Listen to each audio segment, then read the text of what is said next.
Hello and welcome to today's episode of Acadex, where we explore powerful ideas and critical histories in different areas. Today, we're diving into a topic that connects economics, history, and power: capitalist and colonialist marketplaces. Let's unpack how two seemingly connected systems, capitalism and colonialism, shape the world differently, and why understanding them matters more than ever today. Where markets began. Markets didn't begin with capitalism. They started over 10,000 years ago, during the Neolithic Age, when humans began farming, specializing, and trading. Early markets revolved around agricultural goods, and trade expanded gradually.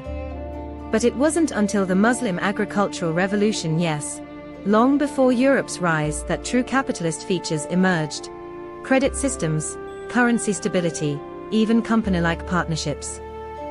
Rise of capitalism in Europe.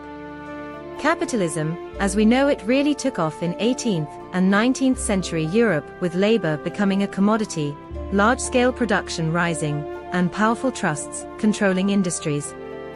But here's the paradox: while capitalism advocated for freedom of choice and competition, Europe simultaneously built colonial empires that crushed those very principles abroad.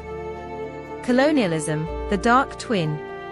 Colonialism, unlike capitalism, wasn't about free trade. It was about exploitation. European powers taxed local producers, destroyed indigenous industries like India's textile sector, and ensured their own products dominated the markets. Colonies didn't get free markets. They got controlled ones, rigged entirely in favor of the metropole, or the ruling country. Capitalism versus colonialism, a stark contrast. So while capitalism flourished on free exchange, colonial marketplaces thrived on oppression and extraction. One was about choice, the other about control. Why it matters today. You might think colonialism ended after World War II. But its legacy lives on in trade policies, economic imbalances, and power structures that still favor the West. Some call it neo-colonialism. The irony?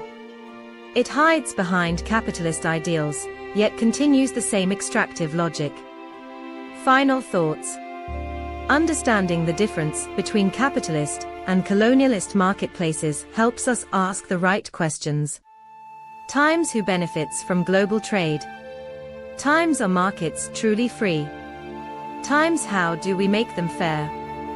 This isn't just history. It's a framework for justice: economic, social, and political.